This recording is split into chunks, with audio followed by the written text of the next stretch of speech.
El Hospital Santa Lucía estaba al final de una calle sin salida, donde los árboles crecían entre los barrotes de una verja oxidada y el letrero de la entrada se había decolorado tanto que, de día, la gente solo alcanzaba a leer Santa, el resto del nombre se había borrado en una mancha blanca y opaca. Aquel hospital nunca cerraba de verdad.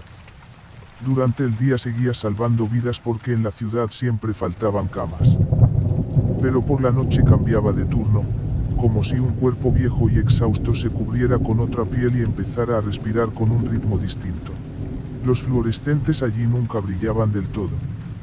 Siempre temblaban un poco, se detenían un instante, como los ojos de alguien que lleva demasiado tiempo sin dormir. En todos los pasillos flotaba olor a alcohol, a medicinas, a muros húmedos y a historiales viejos.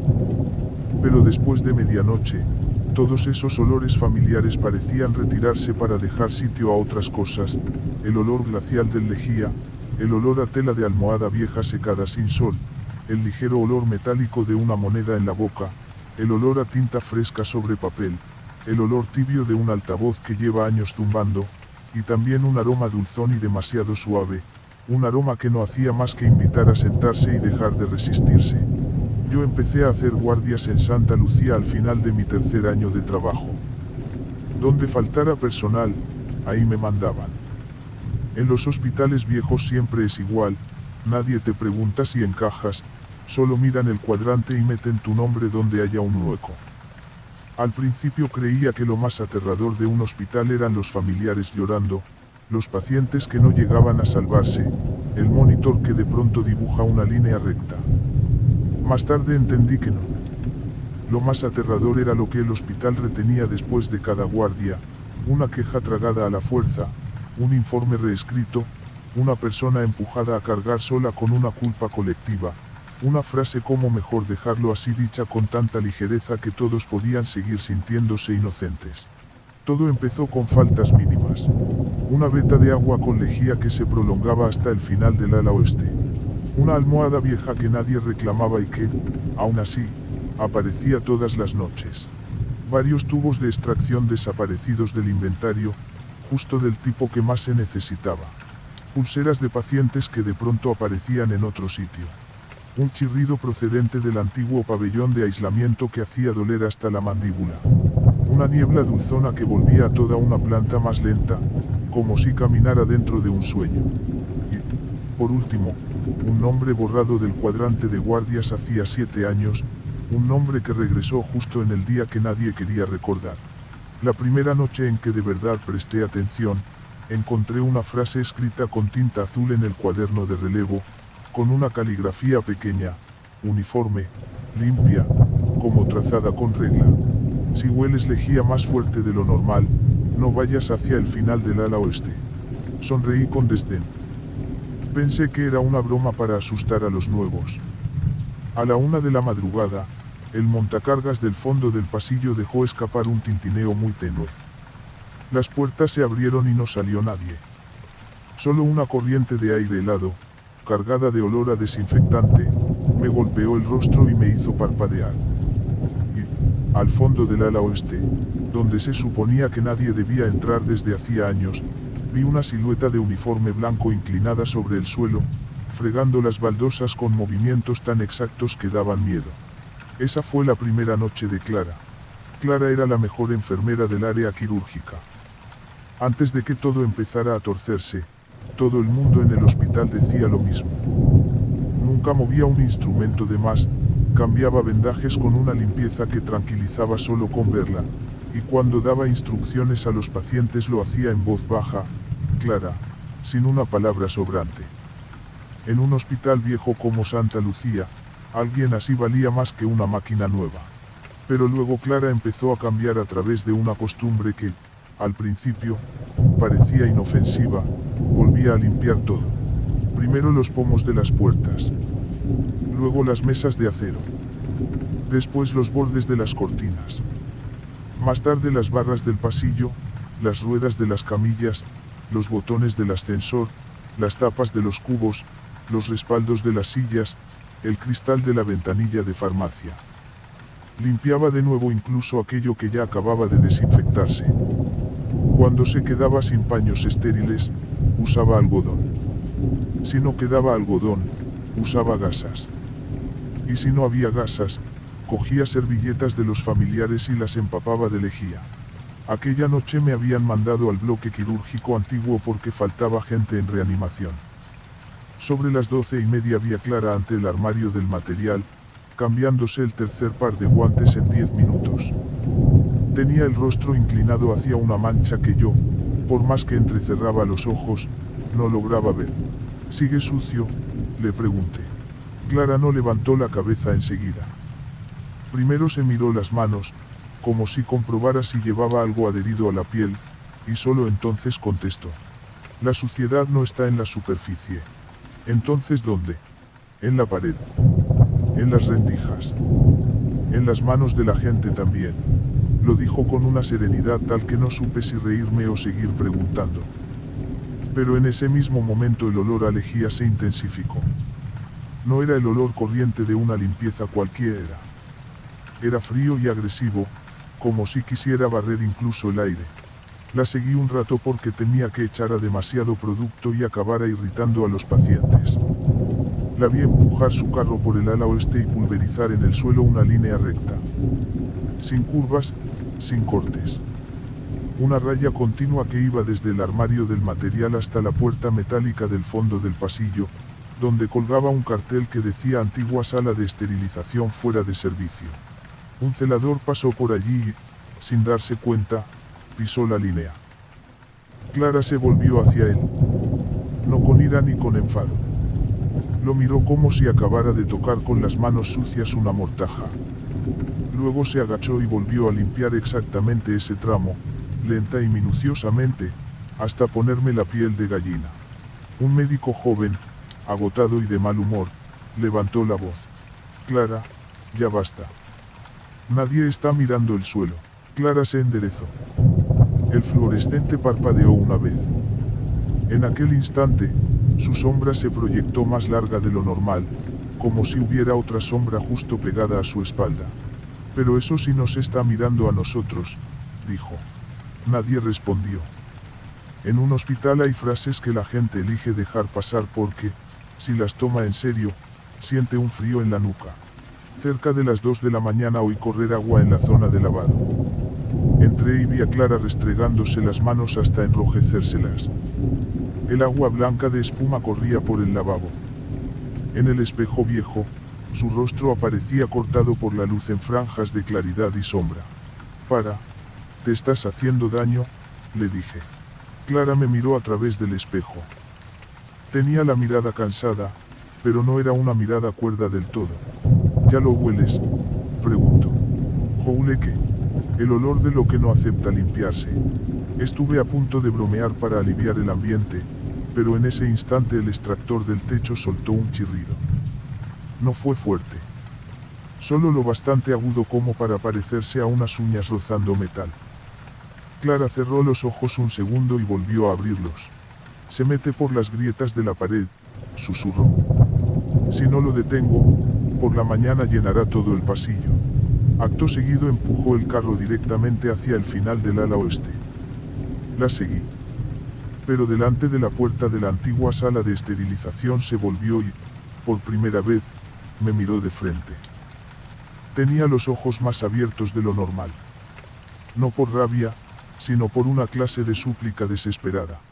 No me sigas, dijo. La noche ya se te ha pegado encima. Antes de que pudiera agarrarla del brazo, Clara sacó una llavecita de no sé dónde. La cerradura hizo clic. La puerta se entreabrió y una ráfaga helada me golpeó la cara. El olor a lejía era tan intenso que me hizo lagrimear. Ella empujó el carro adentro y cerró la puerta con suavidad. Golpeé la puerta. Nadie contestó. Llegaron el vigilante, el técnico, el médico de guardia. Cuando logramos forzar la cerradura, casi al amanecer, Clara ya no estaba. Dentro solo había una estancia absurdamente limpia. Las baldosas secas y brillantes. Los estantes de acero pulcro reluciendo. Los paños doblados en pilas perfectas, alineados al milímetro. los pulverizadores colocados en una fila tan precisa que parecía medida con regla. En la pared del fondo, con una tinta azul demasiado familiar, se leía una frase escrita en letra pequeña.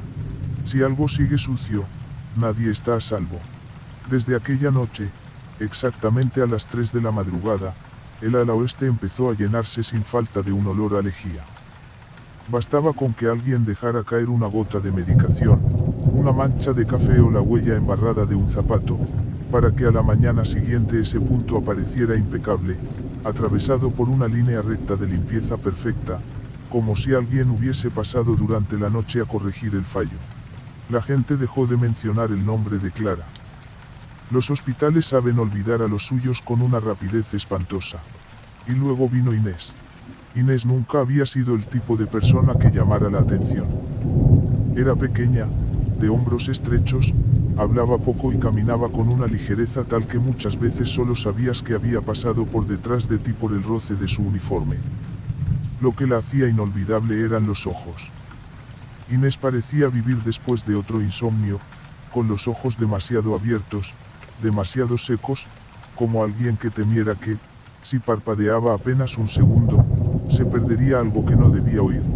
Tras lo de Clara, me asignaron unas cuantas noches al antiguo pabellón de hospitalización, porque allí también faltaba personal. Era un edificio viejo, de techos bajos, paredes húmedas y un pasillo largo que parecía las tripas de una casa abandonada. Al fondo estaba la lavandería en desuso, y detrás una escalera secundaria cerrada con cadena. La primera noche allí, la enfermera que me relevó solo me dijo una cosa: no dejes que Inés vaya sola después de las 2. Le pregunté por qué, pero miró a su alrededor y se marchó sin responder, como si ya hubiera hablado demasiado. Inés tenía una costumbre extraña, siempre llevaba consigo una almohada vieja. No era de los pacientes. La funda, color crema, tenía los bordes gastados y estaba tan hundida que parecía aplastada por años de uso. La abrazaba contra el pecho como si fuera algo más necesario que cualquier historial. Una vez le pregunté en tono de broma: ¿te traes la almohada a la guardia para qué? Ella respondió de inmediato, sin sonreír: para vigilar el sueño. Creí que lo decía por decir. Hasta que, cerca de la 1 de la madrugada, sonó el timbre de una habitación del final del pasillo y entendí que no estaba bromeando. Fue delante de mí. Al llegar a la puerta no entró enseguida. Se quedó quieta en el umbral, ladeando la cabeza como si escuchara algo suspendido en el aire. En el pasillo sonaba el monitor, goteaba una tubería antigua, y se oían unas zapatillas arrastrándose más allá. Sin embargo, en los pocos segundos que Inés se quedó escuchando, tuve la impresión de que todos aquellos sonidos perdían una capa, se alejaban, se adelgazaban. Abrió la puerta, apoyó la almohada en el antebrazo izquierdo y se inclinó hacia el paciente. Habló tan bajo que parecía deshacerse dentro del ruido de la respiración mecánica. Quédate quieto. No escuches más. El paciente, que estaba agitado y respiraba con dificultad, comenzó a calmarse. No de golpe. No como un milagro. Simplemente el aire de la habitación se volvió más blando, como si alguien hubiera cubierto todo con una capa de algodón. Desde esa noche empecé a fijarme. Cada vez que Inés pasaba por el pabellón antiguo, todo el lugar quedaba un poco más silencioso. No silencioso porque se vaciara de gente. Silencioso de una manera intencionada. El extractor sonaba más bajo. Los monitores parecían venir de muy lejos. El timbre de llamada dejaba de chirriar como siempre y se volvía más grave, como si una mano invisible apretara el sonido hasta ablandarlo. Hasta el tintineo de una cucharilla en un vaso de plástico, en el control, perdía sus bordes. A las 2 de la madrugada vi a Inés sola al final del pasillo, de espaldas a mí. Su sombra era corta y oscura, pegada a las baldosas. La almohada seguía en sus brazos. Inés, la llamé. No se volvió. No llames tan alto, contestó. Aquí todo sonido se queda guardado. ¿Qué estás diciendo? Inés inclinó la cabeza. En esa postura se parecía a alguien pegando la oreja a un muro para averiguar si del otro lado hay alguien. La gente no duerme solo por la enfermedad, A veces no duerme porque el hospital no deja que duerma. Si se vuelven demasiado delgados, oyen lo que sigue despierto dentro de las paredes. Iba a acercarme, pero las luces del pasillo parpadearon una vez. En ese instante de penumbra, el silencio que acompañaba a Inés se volvió denso, se me vino encima como agua. Desapareció el sonido de las máquinas, de la gente, de todo. Solo oí el latido de mi propio corazón dentro de la garganta. Cuando la luz volvió, Inés ya se había alejado unos pasos hacia la lavandería abandonada. La seguí. Al llegar a la puerta, apoyó la mano en el pomo. Aquella puerta estaba asegurada con cadena por fuera. Y aún así se abrió sin hacer ruido, como si nunca hubiera estado cerrada. Dentro solo había oscuridad, olor a tela vieja, jabón barato y humedad de cuarto clausurado. Inés, vuelve, le dije, esta vez sin ganas de reírme.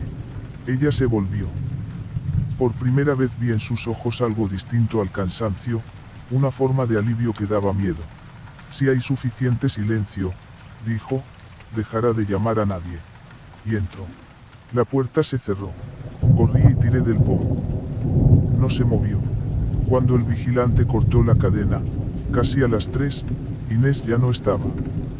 Dentro solo había una silla baja pegada a la pared, la almohada encima, colocada con una pulcritud inquietante. La funda tenía una hendidura, como si alguien hubiera apoyado allí la cabeza hacía apenas un momento. Sobre el suelo de cemento, cubierto de polvo, no había huellas de entrada ni de salida. Desde entonces, sobre las 2:30, el antiguo pabellón de hospitalización quedaba sumergido en un silencio antinatural. Más de una vez los recién llegados creyeron que se había ido la corriente de toda la planta porque los timbres de alarma parecían sonar a kilómetros. Una noche pasé junto a la lavandería y oí una voz de mujer muy tenue, arrullando. Duérmete. No dejes que sepa que sigues despierto. A la mañana siguiente, la almohada de Inés apareció en una silla del vestíbulo. Debajo había un papel pequeño, con tinta azul y la misma caligrafía conocida. El silencio no trae paz. Solo evita que te llamen. Después de Clara vino Inés. Después de la limpieza, el silencio. Y después llegó el pulso. Valeria era conocida como el ángel de las extracciones de la planta. Tenía una mano ligera, encontraba la vena con una precisión casi infalible, y tanto adultos como niños solían quejarse menos cuando les tocaba con ella. En un hospital, alguien así es muy querido, es la clase de persona capaz de tocar el dolor sin romper la confianza. Durante el día, Valeria seguía siendo normal. Sonreía lo justo, trabajaba rápido y etiquetaba los tubos con una pulcritud casi hermosa. Pero al llegar la noche se le marcaba una rareza, le gustaba ver cómo se llenaban los tubos. No mirarlos por rutina, como cualquier profesional del laboratorio. Los observaba con una atención casi hipnótica. Cada vez que la sangre oscura subía por el vacío y ocupaba el cilindro transparente, sus ojos se iluminaban apenas un instante. Como si en ese momento todo en el mundo volviera a un orden correcto. Después del caso de Inés, el antiguo laboratorio del sótano empezó a oler a metal. No a sangre fresca, no a hierro evidente, sino a una nota leve y fría, como el interior de una moneda o de una barra de acero limpia. El inventario empezó a mostrar faltantes en las cajas de tubos pequeños para extracción. Lo raro era que nunca desaparecía una caja entera. Solo faltaban unos pocos cada noche, lo suficientes para que al principio nadie se diera cuenta. Una madrugada, casi a las 2, bajé por el pasillo que daba al laboratorio antiguo y vi una línea de luz escapando por debajo de la puerta. Llevaba casi un año cerrado por avería en la maquinaria. Nadie tenía por qué estar allí a esas horas. Golpeé la puerta. Nadie contestó. A través del cristal vi a Valeria sentada dentro. Estaba muy erguida bajo la luz temblorosa de un fluorescente, con una fila de tubos perfectamente alineados frente a ella. No tenían nombre de pacientes. Solo unos puntos de tinta roja, azul y negra en la parte superior, como si siguieran un código privado.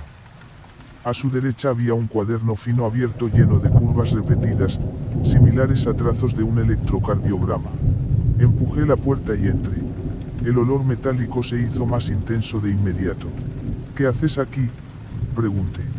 Valeria levantó la mirada, extrañamente serena. No parecía sorprendida ni avergonzada por haber sido descubierta. ¿Todavía no lo oyes?, preguntó ella. ¿Oír qué? Este edificio no tiene pulso. Está medio muerto. Por eso no deja de intentar tomar prestado el ritmo de los vivos. Solté una risa incómoda. Valeria, vuelve al cuarto de guardia y descansa. Has tenido demasiados pacientes esta noche. Negó con la cabeza. Cuanto más cansado estás, mejor lo oyes. Cogió un tubo vacío y lo alzó hacia la luz. En la pared detrás de ella había multitud de manchas tenues formando líneas curvas de distintas longitudes, como si alguien hubiera dibujado una y otra vez un ritmo sin sentido con los dedos sucios. En ese instante sonó un tac muy nítido, como una tapa de plástico cerrándose. Miré la mesa. No había nadie más. Sin embargo, desde el rincón más lejano, donde solo había un soporte vacío, sonó otro tac, como si una presencia invisible estuviera trabajando con ella. Valeria siguió hablando, sin apartar la vista del reflejo en el vidrio del tubo. Clara limpia la superficie. Inés adelgaza el sonido. Pero con eso todavía no se abre nada. Para abrirlo, hace falta pulso. ¿Abrir qué? Por primera vez me miró de frente. Su expresión era fría y lúcida de un modo que me inquietó más que cualquier delirio. Lo que el hospital esconde dentro de sí mismo. Di medio paso atrás. El fluorescente parpadeó. Durante la fracción de segundo en que la sala quedó en sombra, la silueta de Valeria sobre la pared dejó de parecer la de una mujer sentada. Se alargó, se afinó, como la de una bata larguísima suspendida en el aire detrás de ella. Cuando volvió la luz, seguía sentada como si nada. Será mejor que te vayas, dijo con suavidad. Esta noche todavía tengo que afinar el pulso. Me giré hacia la puerta. Justo cuando iba a tocar el pomo, el ascensor del final del pasillo emitió un tintineo. Las puertas se abrieron. No había nadie dentro. Solo una bandeja de acero en el centro del suelo, y sobre ella varios tubos colocados con un orden impecable, reflejando líneas finas de luz bajo la lámpara amarillenta. Me quedé clavado. Del ascensor salió una ráfaga fría, con olor a metal, que me rozó las piernas como si alguien acabara de pasar a mi lado. A la mañana siguiente, el laboratorio antiguo volvía a estar cerrado como si jamás hubiera sido abierto. Valeria seguía en su turno diurno, seguía hablando con dulzura a los pacientes, seguía extrayendo sangre sin hacerles daño. Pero desde aquella noche, cada vez que pasaba cerca de la escalera de servicio, a veces escuchaba un tac diminuto.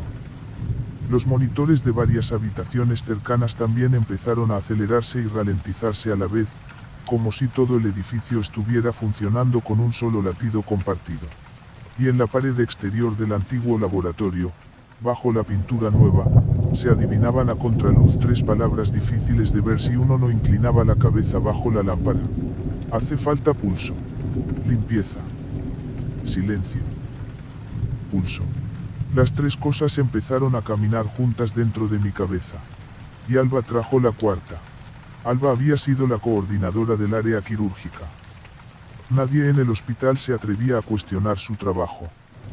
Los historiales pasaban por sus manos y rara vez había un error. Recordaba nombres de pacientes, grupos sanguíneos, fechas de cirugía, qué familiar debía firmar qué documento. Su manera de trabajar daba la impresión de que, al menos en medio de tanta pérdida, algo seguía bajo control. Luego murió su hija, después de una larga espera para un trasplante. No fue un error único, sino una cadena de retrasos que todos podían atribuir a otros. Faltaban camas, un documento carecía de una firma, los resultados del laboratorio no habían llegado, el material no subió a tiempo. Y, al final, como nadie cargó con toda la culpa, el dolor cayó entero sobre Alba. Tras el entierro siguió yendo al hospital. Solo que, desde entonces, el hospital comenzó a perder cosas de una manera muy particular. No desaparecían los objetos grandes. Desaparecían cosas pequeñas, personales, íntimamente ligadas a cada persona, pulseras de identificación, tarjetas antiguas, etiquetas de muestras, 2 paquetes de sutura del mismo calibre, un consentimiento informado y afirmado, una foto familiar guardada en un historial, un calcetín infantil olvidado. Todo se esfumaba de su sitio original y, en ocasiones, reaparecía en otro lugar, ordenado con una pulcritud escalofriante. La noche en que me topé con el secreto de Alba, reabrieron un quirófano viejo por saturación del área de urgencias. El quirófano número 3 estaba al final del bloque, sellado desde hacía años por el deterioro de sus instalaciones. Cuando llevé unos documentos, la puerta estaba cerrada, pero desde dentro salía la luz blanca y dura de la lámpara quirúrgica. Y también un sonido tenue, no de máquina, no de voces, el sonido de alguien colocando objetos sobre acero, uno a uno, con un cuidado metódico. Golpeé la puerta. Nadie respondió. Entré. La sala estaba iluminada con una frialdad de congelador. En el centro no había ninguna cirugía. La mesa de operaciones estaba vacía. La máquina de anestesia, apagada. Pero junto a la pared había un carro lleno de objetos organizados por grupos, como si siguieran el esquema de un ser humano imaginario, pulseras en una bandeja, etiquetas en otra, jeringuillas en otra, suturas, gasas, tijeras, fragmentos de historiales, antiguas acreditaciones del personal, hasta botones de ropa de pacientes perdidos aparecían colocados en pequeños compartimentos. Encima del carro había una muñeca de tela, pequeña, envuelta en vendas como un cuerpo recién intervenido. En el pecho llevaba una etiqueta blanca aún sin nombre. Alba estaba de pie junto al carro, con el pelo recogido y guantes finos en las manos. Acababa de depositar una pulsera de paciente sobre la bandeja con el cuidado con que se deja un objeto frágil. Alba, dije con la garganta seca. ¿Qué estás haciendo? Se volvió. No tenía el rostro desencajado ni furioso. Solo frío, y cansado como el de alguien que lleva demasiado tiempo viviendo dentro de una sola idea. Recoger, contestó. ¿Recoger qué? Las partes que dejaron caer. Miré la muñeca. Casi al instante comprendí algo, pero no me atreví a ponerlo en palabras. Si reúnes suficientes piezas, prosiguió Alba, puedes volver a armar un nombre. Una persona. Un regreso. En la pared detrás de ella había una lista escrita con rotulador negro. Limpieza. Silencio. Pulso. Fragmentos. Debajo quedaban 3 líneas en blanco. ¿Quién ha escrito eso? Pregunté. Alba no respondió. Alisó con la yema del dedo una etiqueta de papel hasta dejarla perfectamente recta, y luego, muy quedo, como hablándole a alguien fuera de mi vista, murmuró. No te faltes más. La lámpara quirúrgica del techo parpadeó una vez. La etiqueta blanca sobre el pecho de la muñeca recibió un pequeño trazo de tinta, como si alguien invisible hubiera apoyado allí la punta de un bolígrafo sin llegar a escribir nada. Retrocedí. Entonces mis ojos se fijaron en mi propia acreditación, colgada del cuello. Le faltaba una esquina de plástico. No mucha, solo justo la parte final del número. Alba siguió mi mirada y sonrió apenas. A todos aquí les falta un poco antes de que les quiten todo, dijo. Salí huyendo del quirófano número 3 como un cobarde. Por la mañana, la sala estaba vacía otra vez. No había carro. No había muñeca. No había lista. La pared había sido limpiada hasta borrar todo, aunque bajo la pintura aún se intuían algunas marcas. Alba siguió yendo al hospital unos días más, contestando preguntas y firmando papeles. Después pidió una baja sin sueldo y no volvió. Desde entonces, mucha gente en el hospital descubrió que le faltaba una parte mínima de algo suyo. Una esquina de una tarjeta, un botón, una fotografía, un papel. No lo bastante grande como para provocar una investigación seria, pero sí lo suficiente como para que todos sintieran que alguien los observaba de una manera personal. Una noche abrí mi taquilla y encontré dentro una hoja doblada en 4. Solo decía: cuando ya haya pulso, se sabrá qué falta. Empecé a pensar seriamente en pedir el traslado. Pero no llegué a hacerlo antes de que el antiguo pabellón de aislamiento alzara la voz. Soledad había trabajado en el viejo pabellón de aislamiento, separado del edificio principal por un corredor estrecho y una puerta de hierro gruesa. Años atrás, un paciente alterado la agredió durante una guardia nocturna.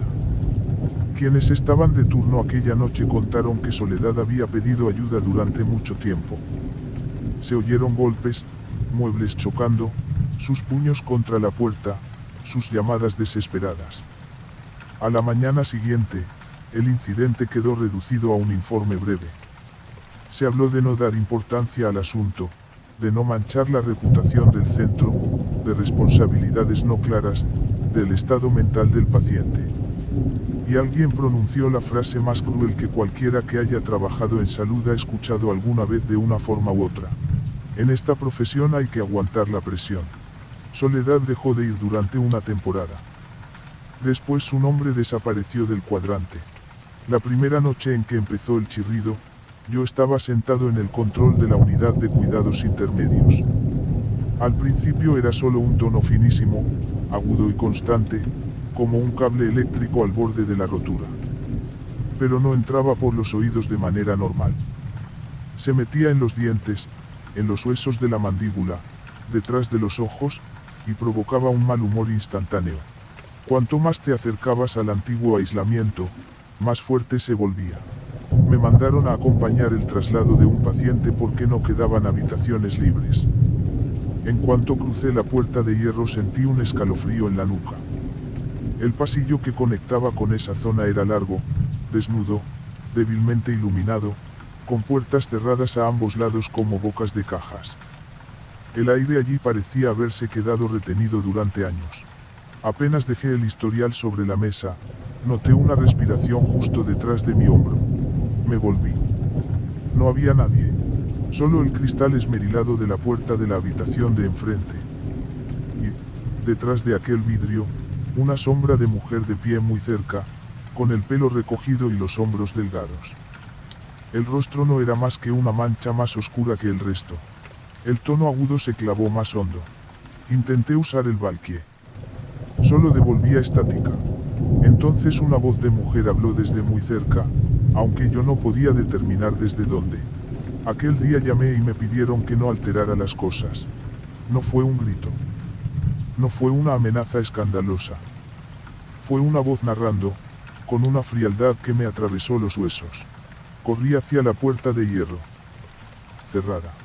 El chillido creció, pasando de un sonido fino a una cuchilla de ruido que me atravesaba la cabeza. Me tapé los oídos, pero no servía de nada, porque no entraba por los oídos. Entraba por el cráneo entero. Las luces comenzaron a parpadear. En el vidrio esmerilado apareció una mano húmeda desde dentro, con los 5 dedos marcados. Se deslizó lentamente hacia abajo, dejando una estela alargada, como si alguien desesperado hubiera intentado golpear sin fuerza. Entonces se encendieron los altavoces del pabellón. «Escúchame una vez», dijo aquella voz. Ese día yo necesitaba que alguien me oyera. Ellos necesitaban un expediente más limpio. El chirrido explotó. Los pacientes de las habitaciones empezaron a gritar, no tanto por el ruido en sí como por la sensación insoportable que les producía. Un médico en el pasillo principal lo oyó y fue hacia la puerta. Cuantos más gritos, más subía el tono. Parecía alimentarse del desorden, del sistema nervioso al límite de todo el mundo. Empecé a golpear la puerta para que me sacaran. En ese momento, la voz volvió a salir por el altavoz. «Pues ahora calaos todos». Y, de pronto, todo el pabellón cayó en un silencio abisal, como si lo hubieran hundido bajo el agua. Se apagaron los gritos, las máquinas, el mundo entero.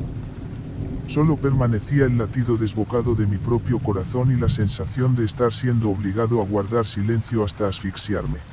La puerta de hierro se abrió cuando el técnico logró dar con la llave de emergencia. Salí casi desplomándome. Pero el ruido no se quedó dentro del aislamiento. Se deslizó hacia el sistema de megafonía, corrió por los cables hasta otras salas del hospital, y pocos minutos después media planta estaba frunciendo el ceño, sujetándose la cabeza, levantando la voz o rompiendo a llorar sin motivo aparente. En el panel electrónico del vestíbulo, los números de las habitaciones parpadearon y se transformaron en una serie de ondas sonoras deformadas. Desde aquella noche, cada vez que alguien del hospital soltaba un cállate con más crueldad de la cuenta, a veces el sistema de altavoces crepitaba. Si había suerte, solo era un zumbido breve. Si no, se oía una frase muy clara, como hablada pegada al micrófono. Yo ya llamé una vez. El sonido se convirtió en la quinta pieza. En ese punto ya había comprendido que algo estaba reuniendo, una a una, las reacciones de quienes habían sido empujados al límite. Clara había escogido la limpieza, Inés el silencio, Valeria el pulso, Alba la recolección, Soledad la voz. Y Paloma traería la más peligrosa de todas. No el dolor, sino su desaparición. Paloma era una de las enfermeras favoritas de los pacientes. Sabía distinguir quién sufría de verdad, quién se asustaba tanto que convertía el miedo en dolor, y quién solo necesitaba una mano que lo sostuviera a tiempo. Hablaba tan suave que mucha gente empezaba a sentirse mejor apenas oía su voz. En un lugar como Santa Lucía, alguien capaz de calmar así a los demás parecía un salvavidas. Y precisamente por eso era de las personas que más fácilmente podían desgastarse. Después del episodio del chirrido del pabellón de aislamiento, Paloma empezó a aparecer con más frecuencia en las guardias nocturnas del área de hospitalización. Seguía sonriendo, seguía repartiendo medicación, seguía convenciendo a los pacientes de beber agua sorbo a sorbo. Lo único que había cambiado era algo en sus ojos. Ya no había calidez. Solo una superficie lisa, como si la emoción se hubiera limado hasta dejar únicamente la costumbre profesional. Una noche la encontré en la azotea. El viento era frío. Estaba apoyada en la barandilla y no me miró, se limitaba a observar el patio oscuro del hospital. ¿Tú crees que el dolor es lo que le recuerda a uno que sigue vivo?, preguntó. Contesté sin pensar. Supongo. Paloma sonrió apenas. Entonces, ¿qué pasa si ya no duele? No supe qué responder. No porque la pregunta fuera difícil, sino porque el tono con que la hizo era el de alguien que llevaba demasiado lejos una sola idea. A los pocos días, toda la zona de hospitalización empezó a impregnarse de un olor dulce. No era intenso. No olía a perfume. Era una dulzura densa y blanda, como niebla mezclada con jarabe. Cuanto más la respirabas, más pesada se volvía la cabeza. Algunos pensaron que el sistema de humidificación se había contaminado. Mantenimiento revisó los conductos y dijo que no había ninguna avería. Sin embargo, la gente empezó a comportarse de otra manera. Los pacientes se quejaban menos del dolor, hasta un punto inquietante. Familiares que un momento antes discutían con los médicos se sentaban de pronto y decían, da igual, mañana hablamos. Enfermeras agotadas se detenían frente a un papel sin recordar qué iban a hacer. Un residente que acababa de perder los nervios con un compañero aparecía 10 minutos más tarde mirando las luces del pasillo con una sonrisa vacía. La noche en que aquello se volvió evidente, la niebla del pasillo era más espesa de lo normal. La luz la atravesaba formando velos blanquecinos de una belleza sospechosa. Los altavoces no lanzaban ya el chillido de Soledad, sino una nota grave, larga y uniforme, parecida al sonido sostenido de una copa de cristal. No hacía daño. Hacía que los hombros descendieran. Que los párpados pesaran. Que la voluntad empezara a parecer un esfuerzo innecesario. Vi a Paloma caminar por el pasillo con una bandeja de medicación en las manos. Repartía vasitos y comprimidos a pacientes, y también a algunos trabajadores demasiado cansados. No le des nada más a nadie, le dije, cortándole el paso. Paloma me miró sin enfadarse. Casi con compasión. Solo intento que sufran menos. Si sufren, se trata según prescripción. No así. Paloma inclinó la cabeza. ¿Sabes cuánta gente aquí desea cada noche que el dolor se apague del todo? Lo sé. Entonces, ¿por qué os asusta cuando existe una manera? Miré la bandeja. No había nada extraño a simple vista. Analgésicos, calmantes, vasitos de agua. Pero lo que me aterraba no estaba en la medicación, sino en la forma en que hablaba. Paloma sonaba como si hubiera aceptado por completo que la solución más misericordiosa para todos era dejar de reaccionar, dejar de resistirse, dejar incluso de estar lo bastante despiertos como para entender lo que estaba ocurriendo. El dolor hace que la gente grite, murmuró. Los gritos ensucian el hospital. La suciedad trae desorden.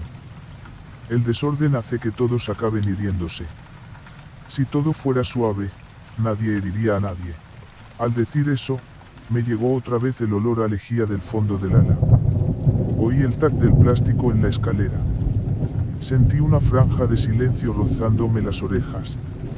Y desde los altavoces llegó un zumbido agudo, bajo y adormecido, como si el chirrido de soledad durmiera dentro del metal. Entonces lo entendí. Las 6 cosas no estaban separadas. Se estaban superponiendo.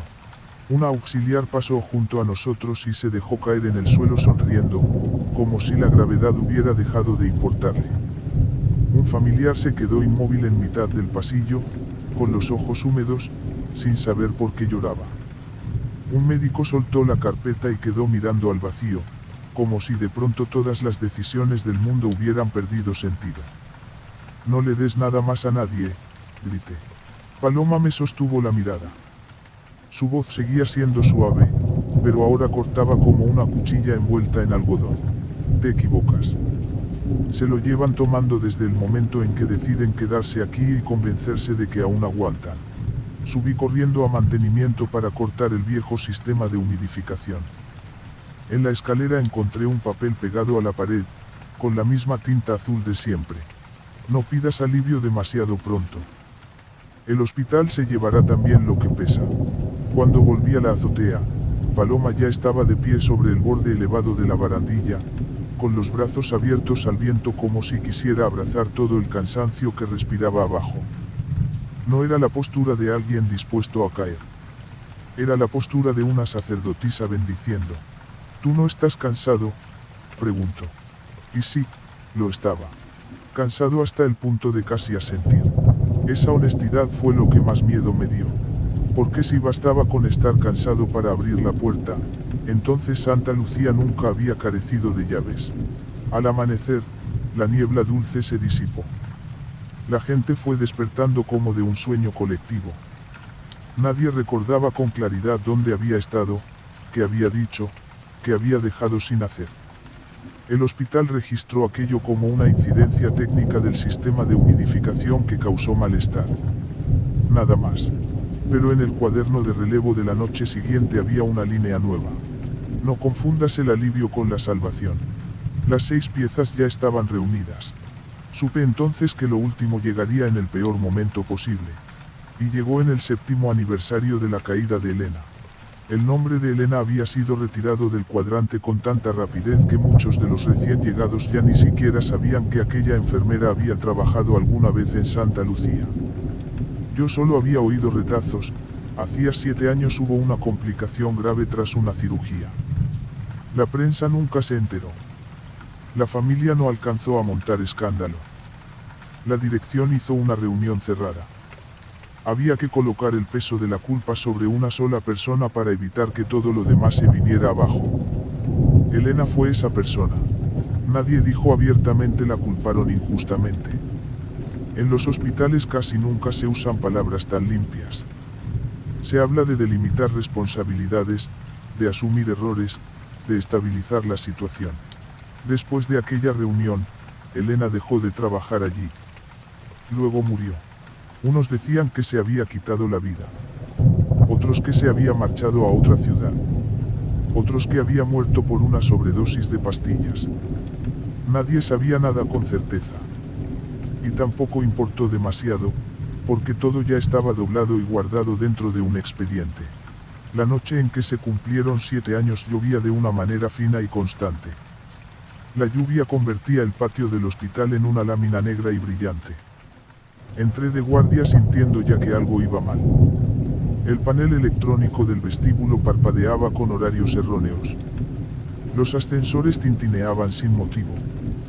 El olor dulce de Paloma, la lejía helada de Clara, el silencio de Inés, el matiz metálico de Valeria, la punzada sonora de Soledad y la sensación de pérdida que traía Alba parecían flotar juntos en el aire.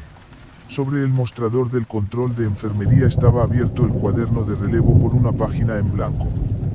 En el centro se veía un círculo trazado con tinta azul, fino, perfecto, cerrado, como si no lo hubiera dibujado una mano humana sino una imprenta.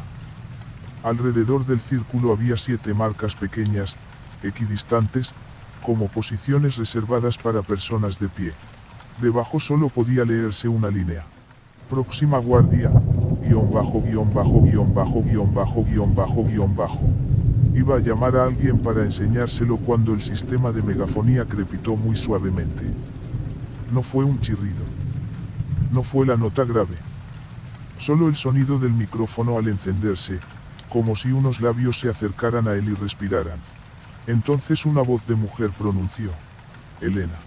Solo un nombre. Pero todos los fluorescentes del vestíbulo parpadearon 2 veces. En el centro del suelo empezó a aparecer un círculo húmedo, una condensación dibujada directamente sobre las baldosas, del mismo tamaño que el del cuaderno. Desde los 6 pasillos que desembocaban en el vestíbulo fueron surgiendo, uno tras otro, los signos conocidos, un tramo de suelo más brillante de lo normal, una franja de silencio absoluto, el pequeño tac de una tapa de plástico, varias pulseras de pacientes cayendo cerca del bloque quirúrgico, un tono agudo recorriendo los altavoces, y el aroma dulzón invadiendo el aire desde hospitalización. Las 6 piezas tomaron sus posiciones. En el centro del círculo húmedo se fue formando una figura, primero solo como reflejo en el suelo. No se materializó de forma nítida, como en una película. Era apenas la silueta de una bata antigua, una mujer con el pelo recogido y la espalda completamente recta. Su rostro parecía estar detrás de una hoja de papel traslúcido. La gente que estaba en el vestíbulo empezó a moverse más despacio. Algunos se quedaron congelados a mitad de una frase. Otros olvidaron a dónde se dirigían. Un médico alzó la vista hacia el reloj de pared y frunció el ceño, porque el minutero empezaba a retroceder. Eché a correr hacia la puerta principal. Di unos pasos y, de pronto, seguía junto al mostrador. Lo intenté otra vez. Otra vez regresé al mismo sitio. El espacio del vestíbulo se había plegado sobre sí mismo, de forma que cualquier intento de huida terminaba devolviéndote al círculo. La voz habló de nuevo, pero ya no parecía salir de los altavoces. Estaba en el hueco mismo que quedaba entre las 7 posiciones. No necesito que me crean. Se detuvo un instante. Necesito que digan mi nombre como es debido. Supe entonces que tenía 2 opciones: quedarme inmóvil, como el hospital había conseguido que hiciera tanta gente antes que yo, o tocar ese nombre que todos habían ocultado durante 7 años. Me temblaban las manos. El olor dulce me embotaba la cabeza, el tono agudo me perforaba la mandíbula, el silencio me apretaba los oídos, la lejía me raspaba la garganta, el tac sonaba arriba en el techo y la sensación de que me habían arrancado algo seguía tirando de mi pecho hacia abajo. Las 6 piezas sostenían el vestíbulo como 6 manos invisibles. En la página del cuaderno, la línea de próxima guardia seguía vacía. No sé de dónde saqué el valor. Tal vez del puro agotamiento. Tal vez porque por primera vez comprendí que callar nunca había sido tan inocente como yo quería creer. Agarré el bolígrafo que había sobre el mostrador. Al quitarle el capuchón hizo un clic diminuto, y en medio de aquel silencio forzado sonó más claro que cualquier otra cosa. Escribí. No escribí mi nombre. Escribí. Elena estuvo aquí. Elena no debió cargar sola con todo. En el instante en que terminé el último trazo, todos los fluorescentes del vestíbulo parpadearon 3 veces seguidas. El tac del techo se volvió frenético y luego cesó. El olor dulce se retiró como niebla rota por el viento. El tono agudo se contrajo hasta convertirse en una respiración breve. El silencio de Inés se rasgó lo suficiente como para dejar entrar el sonido de la lluvia golpeando los cristales. El círculo húmedo del suelo tembló y empezó a secarse, como si el agua estuviera siendo absorbida por las baldosas. La figura en el centro se volvió un poco más nítida. No vi con claridad el rostro de Elena. Solo sus hombros, muy rectos, muy cansados, pero ya no vencidos. Y por primera vez, aquella voz tuvo emoción. Por fin alguien lo ha escrito bien. Tras esas palabras, las 6 señales se replegaron con rapidez. El suelo dejó de brillar de manera antinatural. Los pasillos recuperaron el sonido de ventiladores y pasos. El olor metálico se disolvió entre el alcohol y el desinfectante común. Las pulseras dejaron de caer. La megafonía enmudeció. La dulzura se quebró como espuma. Solo quedó el olor real de la lluvia entrando por la puerta.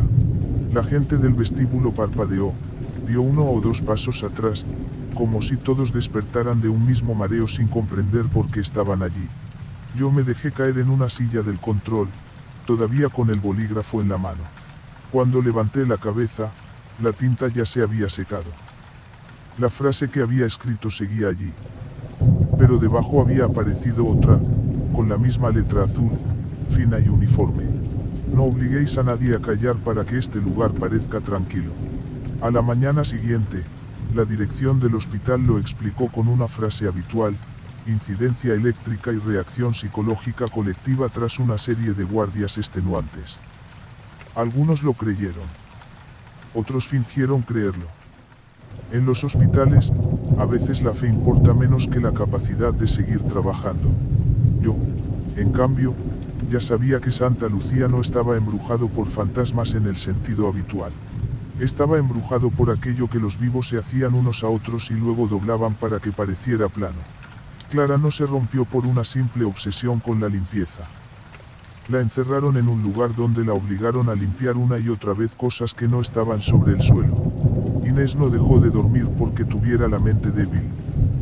Vivió demasiado tiempo entre llamadas de auxilio que nadie quería escuchar. Valeria no amaba la sangre. Amaba el único instante en que algo, por fin, fluía hacia el sitio correcto, porque en aquel hospital demasiadas cosas siempre acababan asignadas a la persona equivocada. Alba no recogía objetos por haber perdido la razón. Recogía todo aquello que el hospital dejaba caer y luego llamaba accidente. Soledad no convirtió el sonido en castigo por simple rencor. Solo devolvió la sensación exacta de haber pedido ayuda sin que nadie abriera la puerta. Paloma no ofrecía alivio por crueldad. Estaba tan agotada que terminó creyendo que rendirse era la última forma de misericordia. Y Elena. Elena no volvió para matar a nadie. Volvió para obligar a aquel lugar a escribir bien su nombre, su culpa y su verdad. Pedí el traslado un mes más tarde. La última noche que crucé Santa Lucía pasé por el vestíbulo. El cuaderno de relevo estaba sobre el mostrador, cerrado. Los fluorescentes seguían parpadeando como siempre. La lluvia ya había cesado. Todo parecía normal hasta un punto casi ofensivo. Si un desconocido hubiese entrado, no habría visto nada más que un hospital viejo y agotado. Pero antes de irme del todo, abrí el cuaderno. La página del círculo había desaparecido. En su lugar había una hoja en blanco. Sin dibujos. Sin avisos.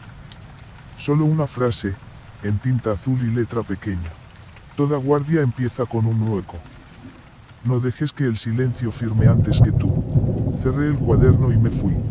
Detrás de mí, la megafonía no crepitó. Solo se encendió apenas, como si alguien estuviera probándola. No hubo nombres. No hubo susurros. Solo una pausa breve, suficiente para que yo comprendiera que nada de lo que había quedado en aquel hospital se había desvanecido. Solo dormía dentro de los muros viejos, aguardando el momento exacto en que la gente estuviera demasiado cansada, demasiado asustada o demasiado dispuesta a dejar las cosas pasar, para volver a subir a la superficie. Desde entonces, si alguien me pregunta qué era lo más aterrador del viejo hospital, no hablo de sombras en el cristal, ni de ascensores que se abrían solos, ni del olor a lejía, ni del chirrido en los altavoces. Solo digo esto. Hay lugares que no alimentan fantasmas. Alimentan nombres mal escritos, llamadas de auxilio silenciadas, informes doblados hasta quedar lisos.